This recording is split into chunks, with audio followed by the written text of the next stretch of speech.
नमस्कार, स्वागत है आपका। आप देख रहे हैं तेज इंडिया लाइव न्यूज और मैं हूं आपके साथ आदेश कुमार। आइए आपको दिखाते हैं दिन भर की कुछ खास छोटी और बड़ी खबरें तेज इंडिया लाइव न्यूज के साथ। आपको बता दें खबर जनपद बिजनौर से, जहां बिजनौर में गरजा बाबा का बुलडोजर। बीजेपी युवा मोर्चा जिलाध्यक्ष विवाद का मामला। सीएम योगी के दखल के बाद टूटी अफसरों की नींद। सीएम योगी की फटकार के बाद चला तालिब की फैक्ट्री पर बाबा का बुलडोजर। सरकारी रास्ते की जमीन पर कर रखा था तालिब ने कब्जा। वहीं तहसील सदर की टीम ने सरकारी जमीन रास्ते को कब्जा मुक्त कराया है। बिजनौर से संवाददाता गुड्डू भारती की देखिए खास रिपोर्ट। खबर जनपद बिजनौर से, जहां बिजनौर में बाइक और ट्रैक्टर में जोरदार टक्कर। हादसे में बाइक सवार युवक की हुई दर्दनाक मौत। घटना के बाद बाइक में लगी भीषण आग। लोगों ने बामुश्किल बाइक में लगी आग को बुझाया। घटना से मृतक के परिजनों का रो रो कर बुरा हाल। वहीं पुलिस ने युवक के शव को पोस्टमार्टम के लिए जिला अस्पताल बिजनौर भेजा। थाना कोतवाली शहर क्षेत्र के मंडावर रोड के पास गाँव मंडावली के पास की घटना। बिजनौर से संवाददाता गुड्डू भारती की देखिए खास रिपोर्ट। बता दें खबर जनपद बिजनौर से, जहां विधानसभा चुनाव से पहले राजनीतिक दलों में हलचल। बीजेपी विधायक के घर पर आयोजन, हजारों लोगों का हुजूम पहुंचा। बता दें आपको, चुनाव से पहले बीजेपी विधायक का शक्ति प्रदर्शन। लोगों की भारी भीड़ से विपक्षियों में मायूसी। जिला पंचायत अध्यक्ष साकेंद्र प्रताप सिंह सहित अन्य भाजपा के कई नेता कार्यक्रम में पहुंचे। वहीं धामपुर बीजेपी विधायक अशोक राणा के आवास पर आयोजन हुआ है। इसमें क्षेत्र के हजारों लोग पहुंचे हैं, जिसने विधानसभा चुनाव से पहले राजनीतिक दलों में हलचल मचा दी है। वहीं बीजेपी विधायक के घर पर आयोजन था, जिसमें हजारों लोगों का हुजूम उमड़ा। अब से पहले बीजेपी विधायक का शक्ति प्रदर्शन दिखाई दिया है। बता दें बिजनौर से संवाददाता गुड्डू भारती की देखिए खास खबर। देखिए, दो चार काम ऐसे हैं। एक तो सबसे बड़ा काम तो ये अब जो बकाया रह गया, जिसकी जो घोषणा भी रेलवे मिनिस्टर द्वारा की गई थी, शिवहारा में फ्लाईओवर एक बस स्टैंड बनेगा। एयरपोर्ट में भी हम जगह तलाश रहे हैं कि वहाँ पे भी बस स्टैंड बनवा सकें। अच्छा, सड़कों के मामले में तो योगी जी का फ्री हैंड है, हमारे मुख्यमंत्री जी का। जो सड़कें होती हैं वो दे देते हैं। उसके अलावा अगर जाकर के हम लोग और जिद करने लगते हैं तो और भी बजट वो अलॉट कर देते हैं। इसी तरह से एक कोटरा रजवा है। कोटरा रजवा का जो इधर को आने वाली नहरें हैं, कुछ किसानों ने उस समय ज़मीन नहीं दी थी, क्योंकि मेरे ख्याल में सर्कल रेट कम रहा होगा। अब सर्कल रेट भी बढ़ गया है। फिर मैंने मुख्यमंत्री से निवेदन किया, जल शक्ति मंत्री स्वतंत्र देव जी से निवेदन किया, तो जो एग्जीक्यूटिव इंजीनियर वगैरह हैं उन्होंने करीब 18 करोड़ रुपए की मांग की थी, जिसमें 17.80 लाख रुपया 17 करोड़ 80 लाख रुपया सैंक्शन हो गया। और कुछ गांव में जमीन एक्वायर का काम हो भी गया, 2-4 जगह बचा है। तो मैं सोचता हूं कि 10,000 हेक्टेयर ज़मीन को गंगा जी का पानी उपलब्ध हो जाएगा और सिंचाई करने में बहुत बड़ा फायदा कृषकों को होगा।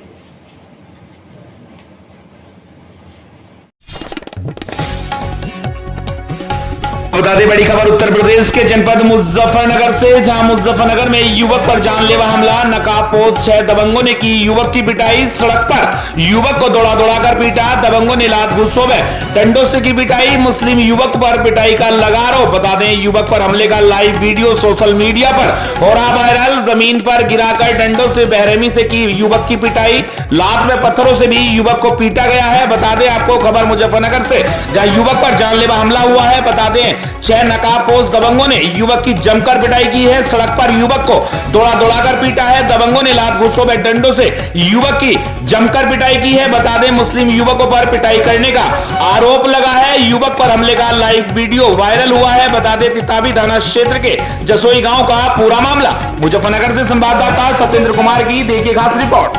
देखिए, तिताबी थाने में एक मारपीट हुई है 2 समुदायों के बीच के लड़कों में, जिसमें एक लड़के को काफी चोट लगी हुई है, जिसमें उसको चिकित्सा के लिए मेडिकल के लिए मेरठ में रेफर कर दिया गया। उसका इलाज चल रहा है। अब बाकी जो है इसमें कोई प्रेम विवाह का मामला है, जो पूर्व में इसके जो इस इतिहास में कहानी आई है, और 2 समुदायों के बीच में आपस में प्रेम विवाह का मामला सामने आया था, जिसमें आज मारपीट की गई है। इस परिदृश्य में कठोरतम धाराओं में अभियोग 307 BNS में, जिसको आप कह सकते हैं कि 109 BNS में दर्ज कर लिया गया है, तथा इसमें 2 हमारी जो टीमें लगी हुई हैं गिरफ्तारी के लिए, जिसमें एक व्यक्ति को गिरफ्तार भी कर लिया गया है। बाकी और इसमें कठोरतम कार्रवाई अमल में लाई जा रही है। बता दें खबर उत्तर प्रदेश के जनपद शामली से, जहां शामली जिलाधिकारी अरविंद चौहान और पुलिस अधीक्षक एनपी सिंह ने 11 अक्टूबर को करनाल हाईवे पर स्थित झिंझाना के आवासीय वृद्धाश्रम का निरीक्षण किया और सभी वरिष्ठ नागरिकों से मिलकर उनकी कुशल क्षेम पूछी। दोनों अधिकारियों ने वरिष्ठ नागरिकों से उनके स्वास्थ्य, भोजन, रहन सहन, देखभाल एवं दैनिक आवश्यकताओं के संबंध में जानकारी प्राप्त की। निरीक्षण के दौरान वृद्धाश्रम की सफाई व्यवस्था, भोजन की गुणवत्ता, स्वास्थ्य सुविधाओं, आवासीय व्यवस्था, सुरक्षा व्यवस्था आदि का भी बारीकी से निरीक्षण किया गया है। बता दें आपको, पुलिस अधीक्षक शामली एनपी सिंह ने कहा कि समाज के कमजोर व असहाय वर्ग के प्रति पुलिस सदैव संवेदनशील है तथा वृद्धजनों की सुरक्षा व सम्मान पुलिस की सर्वोच्च प्राथमिकताओं में शामिल है। उन्होंने उपस्थित स्टाफ को निर्देशित किया है कि वृद्धाश्रम में रह रहे लोगों के साथ संवेदनशीलता, करुणा व सम्मानपूर्ण व्यवहार बनाए रखें। इस मौके पर एक वृद्ध ने आश्रम में दिए जाने वाले खाने की शिकायत की और शिकायत पर आश्रम के कर्मचारियों पर दबंग सरकार आरोप लगाया है। शामली से संवाददाता सलेक्शन वर्मा की देखिए खास रिपोर्ट। अच्छा, क्या कहते हैं? अगर कच्चा पक्का भी खाना बन रहा ऐसा बन रहा और हम ऐसा बन रहा तो हमें दबंग नहीं दिखा चलो जी, मैं चेक करता हूँ, ऐसा हुआ तो इनका लाइसेंस खत्म कर दूंगा मैं, जो यहाँ खाना बना रहा है उसका। ठीक है। आपको बता दें खबर उत्तर प्रदेश के जनपद शाहजहांपुर से, जहां शाहजहांपुर थाना सदर बाजार पुलिस द्वारा बिना फुटकर लाइसेंस के अवैध रूप से निषाद रोड कटिया टोला मार्केट एरिया में बेच रहे अभियुक्त तनुज निवासी मोहल्ला लोधीपुल को मैं पटाखा, फुलझड़ी, सुतली व अनार, स्काइस रोड, चक्री सहित भारी मात्रा में बरामद कर हिरासत में लिया गया है। शाहजहांपुर से हमारे संवाददाता विशाल श्रीवास्तव की देखिए यह खास रिपोर्ट। को बता दें खबर उत्तर प्रदेश के जनपद मैनपुरी से, जहां मृतकों के परिजनों को सांत्वना देने पहुंची सपा सांसद डिंपल यादव। बता दें 1 अगस्त को सड़क हादसे में चली गई थी एक ही परिवार के 3 लोगों की जान। वहीं पीड़ित परिवार को मदद का पूरा दिलाया था भरोसा। इस संकट की घड़ी में हर तरह से साथ देने का किया था वादा। वहीं मीडिया से रूबरू होते हुए मायावती के दोगली राजनीति वाले बयान पर बोली डिंपल यादव, सपा हमेशा पीडीए को साथ लेकर चलने वाली पार्टी है, हमेशा पिछड़े, दलित और अल्पसंख्यक की लड़ाई लड़ती है और लड़ती रहेगी। जिला अस्पताल में सपा विधायक की मां को सही इलाज न मिलने के सवाल पर बोली डिंपल यादव, प्रदेश में स्वास्थ्य सेवाएं पूरी तरह से ठप पड़ी हैं। अखिलेश यादव के फेसबुक अकाउंट सस्पेंड होने के सवाल पर कहा, सरकार नहीं चाहती कि ये देश लोकतंत्र से चले, जहां पर हर कोई अपनी बात रख सके। जो भी अपनी बात सीधे रख रहा है उनके साथ सरकार ये बर्ताव कर रही है। आने 2027 के चुनाव के लिए समाजवादी पार्टी पूरी तरह से तैयार है। डिंपल यादव ने कहा, सपा की सरकार में कभी खाद्य की किल्लत देखने को नहीं मिली, मगर भाजपा की सरकार में किसान बहुत परेशान है। किसनी के बोजा में सड़क हादसे में मृतकों के परिजनों के सांत्वना देने पहुंची थी सपा सांसद डिंपल यादव। पुलिस से संवाददाता बंटू सिंह की देखिए खास रिपोर्ट। जी, बहुत ही दुखद घटना थी और क्योंकि परिवार वालों ने तो सदस्य खोए हैं और युवा एक 17-18 साल का बेटा भी खोया है, तो बहुत ही दुखद घटना है और हमने बात करी है और सबका दुख साझा किया। मैडम, परसों काशीराम जी की परिनिर्वाण दिवस पे लखनऊ में जो मायावती ने भाषण दिया है, पूरा सपा के ऊपर दिया है, जैसे सपा सत्ता हो, क्या कहेंगे इस पे आप?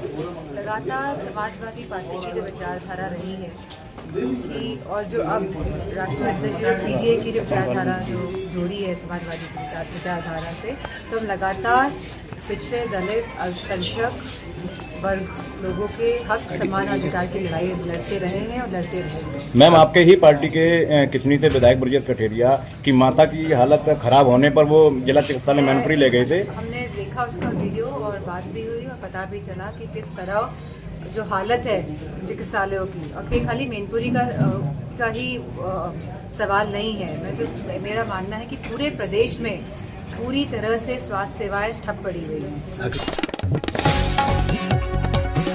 बता दें खबर उत्तर प्रदेश के जनपद बहराइच से, जहां लूट के फर्जी मुकदमे में पत्रकार के घर आधी रात को भारी फोर्स के साथ पहुंची नानपारा पुलिस। परिवार के लोगों से की अभद्रता, वहीं पत्रकार संगठन में आक्रोश। भूमि की कब्जेदारी का बताया जा रहा है विवाद। बता दें बहराइच के कोतवाली नानपारा पुलिस ने शुक्रवार आधी रात राष्ट्रीय दैनिक समाचार पत्र से जुड़े एक पत्रकार के घर भारी पुलिस बल के साथ फर्जी लूट के मामले में छापेमारी की। वहीं आरोप है कि पुलिस ने महिलाओं, बच्चों के साथ अभद्रता और अपमानजनक शब्दों का प्रयोग किया। वहीं पत्रकार के सहायक कर्मचारी को हिरासत में ले लिया और घर में काफी उत्पात मचाया, पत्रकार को धमकी दी, जिससे पत्रकार और उनके परिवार सदमे में है। इस घटना की खबर जब पत्रकार संगठनों को लगी तो उनमें उबाल आ गया और सभी शनिवार की सुबह 10 बजे संघ कार्यालय पर एकत्रित हुए। इसके बाद नारेबाजी करते हुए पुलिस उपाधीक्षक नानपारा कार्यालय पहुंचे, जहां पुलिस की कार्यशैली पर सवाल उठाते हुए कार्रवाई की मांग की है। पत्रकार सीओ के आश्वासन के बाद भी शांत नहीं हुए और पुनः कारतनिया घाट तिराहे तक पैदल मार्च निकालकर नारेबाजी की। वापस लौटकर इमामगंज चौराहे पर फिर से पुलिस उपाधीक्षक ने प्रदर्शनकारी पत्रकारों को रोककर उनसे ज्ञापन लिया और जांच कर अति शीघ्र कार्रवाई का आश्वासन दिया है, जिसके बाद पत्रकार शांत हुए। बहराइच से संवाददाता पिंकी सिंह की देखिए खास रिपोर्ट। इस संबंध में जांच कराई जा रही है। एक नौकर को नानपारा पुलिस पकड़ के लेकर आई है, जबकि उसका न तो एफआईआर में कहीं नाम है। किस धारा के तहत नानपारा पुलिस इस तरीके से पत्रकारों के घरों पर उत्पीड़न करके पत्रकारों के खिलाफ कार्रवाई कर रही है? नहीं, नौकर लेने की बात संज्ञान नहीं है, तो पता कर लेना होगा तो इसका दिक्कत है। क्या सर आपको जानकारी दी गई थी नानपारा थाने से कि हम पत्रकार के घर रेड डालने जा रहे हैं सर? नहीं, बिल्कुल नहीं।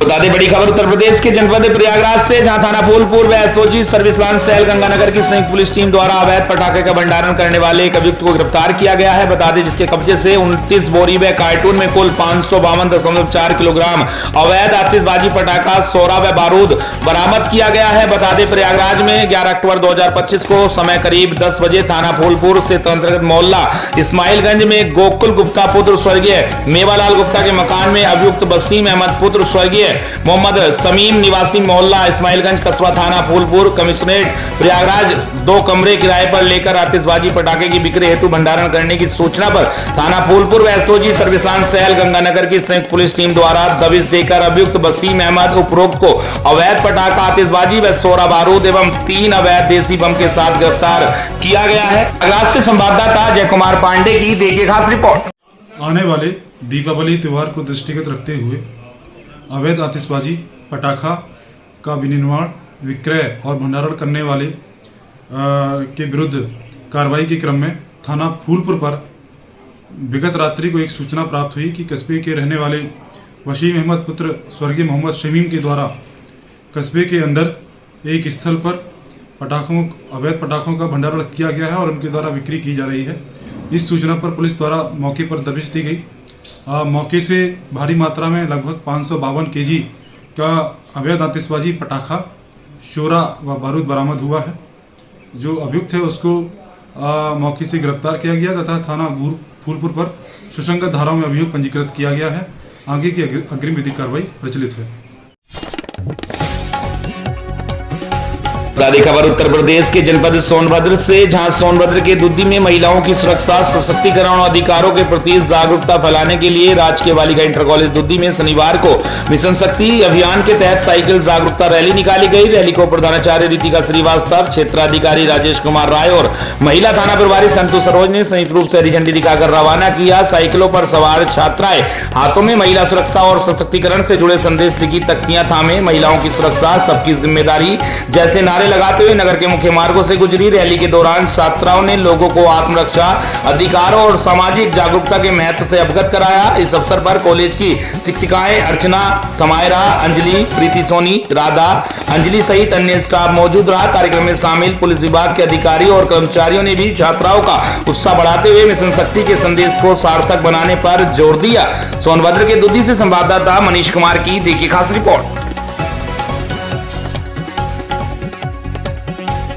बता खबर उत्तर प्रदेश के जनपद बलरामपुर से, जहां प्रदेश में विकसित और आत्मनिर्भर भारत की परिकल्पना को साकार करने हेतु जनपद बलरामपुर के बड़ा परेड ग्राउंड में आयोजित 10 दिवसीय यूपी इंटरनेशनल रेड शो स्वदेशी मेला 2025 का भव्य शुभारंभ सांसद एवं अध्यक्ष जेपीसी बबोर्ड जगदम्बा पाल द्वारा दीप प्रज्वलित कर किया गया। इस अवसर पर उन्होंने मेले में लगे विभिन्न स्टॉलों का अवलोकन किया एवं सीएम युवा उद्यमी योजना तथा विश्वकर्मा श्रम सम्मान योजना के लाभार्थियों को चेक भी वितरित किए। सांसद श्री पाल ने कहा कि प्रधानमंत्री नरेंद्र मोदी जी के नेतृत्व में भारत को विश्व की तीसरी सबसे बड़ी अर्थव्यवस्था बनाने के संकल्प में स्वदेशी उत्पादों की भूमिका अहम है। उन्होंने कहा कि स्वदेशी अपनाएं, आत्मनिर्भर भारत बनाएं। इसी विचार को साकार करने हेतु यह मेला एक बड़ा कदम है। उन्होंने कहा कि मुख्यमंत्री योगी आदित्यनाथ जी की प्रेरणा से वन डिस्ट्रिक्ट वन प्रोडक्ट योजना के माध्यम से प्रदेश के स्थानीय उत्पादों को वैश्विक मंच पर पहचान मिल रही है, जिससे निवेशकों का भरोसा बढ़ा है और उत्तर प्रदेश निवेश की पहली पसंद बना है। सांसद ने बलरामपुर वासियों से अपील की है कि वे मेले में आकर स्थानीय उत्पादों की खरीदारी करें, उन पर गर्व करें और आत्मनिर्भर भारत की दिशा में कदम बढ़ाएं। रामपुर से संवाददाता राजीव मिश्रा की देखिए खास रिपोर्ट। नंबर 2 नंबर 3 की लड़ाई लड़ रही है तो ये उनका मामला है और निश्चित तौर से आज भारतीय जनता पार्टी की जो सरकार है, तीसरी बार देश की जनता ने जनादेश दिया नरेंद्र मोदी के नेतृत्व में। 2 बार से जिस तरह से उत्तर प्रदेश पे विकास, गवर्नेंस, कानून व्यवस्था बेहतर हुई है, तो आज उत्तर प्रदेश अब ये समाजवादी पार्टी हो, बसपा हो, अपने अस्तित्व की लड़ाई लड़ रही है। खबर बिहार के बगहा पश्चिमी चंपारण से, जहां पिपरासी प्रखंड विकास पदाधिकारी अनिमेश कुमार द्वारा बताया गया है कि पंचायत भवन जांच के दौरान पंचायत सेमरा, लवेदा, कांटी टोला, भैंसिया, नया टोला, श्रीपत नगर बूथ संख्या 232, 233, 234, 235 बूथ का निरीक्षण किया गया है। मौके पर उपस्थित रत्नेश कुमार, पंचायत सचिव साधु प्रसाद इत्यादि ग्रामवासी मौजूद रहे। बिहार के बगहा पश्चिमी चंपारण से संवाददाता सोहन निषाद की देखिए खास रिपोर्ट। को बता दें खबर छत्तीसगढ़ के रायपुर से, जहां उप मुख्यमंत्री अरुण साहब ने बलौदा बाजार भाटापारा जिले के सिंगमा थाने में सीसीटीवी सर्विस लाइन का उद्घाटन किया है। उन्होंने राजस्व मंत्री टंकराम वर्मा के साथ सीसीटीवी सर्विस लाइन कक्ष का अवलोकन भी किया। बता दें उप मुख्यमंत्री अरुण साहब ने कार्यक्रम को संबोधित करते हुए कहा कि मुख्यमंत्री विष्णुदेव साय के नेतृत्व में हमारी सरकार अपराधों पर अंकुश लगाने के लिए नए नए तरीके से काम कर रही है। सिग्मा में सीसीटीवी सर्विस लाइन शुरू होने से अपराधियों की पहचान और उन्हें पकड़ने में यह मील का पत्थर साबित होगा। उन्होंने कहा कि सिग्मा नगर नेशनल हाईवे के किनारे बसा है, जहां बड़े बड़े कारखाने भी हैं। ऐसे में यहां अन्य प्रांतों से भी लोग आते हैं। कोई भी किसी घटना का अपराध को अंजाम देकर चला जाए तो उसका पता लगाना कठिन है, लेकिन अब पूरे शहर में 40 उच्च गुणवत्ता के सीसीटीवी कैमरे लगने से यह आसान होगा। रात में भी यह कैमरे वाहनों का नंबर ट्रेस कर सकते हैं। राजस्व मंत्री टंकराम वर्मा ने कहा कि शहर की पैनी निगरानी अब तीसरी आंख से होगी। सीसीटीवी कैमरों से शहर के चप्पे चप्पे पर कड़ी निगरानी होगी, जिससे अपराधियों को पकड़ने में मदद मिलेगी और अपराध पर अंकुश लगेगा। कलेक्टर दीपक सोनी और पुलिस अधीक्षक भावना गुप्ता ने भी कार्यक्रम को संबोधित किया। सिग्मा जनपद पंचायत के अध्यक्ष दौलत रामपाल और जनपद पंचायत सदस्य चंद्र प्रकाश टोंडरे सहित अनेक जनप्रतिनिधि और गणमान्य नागरिक भी कार्यक्रम में मौजूद रहे। रायपुर से संवाददाता अतुल गुप्ता की देखिए खास रिपोर्ट।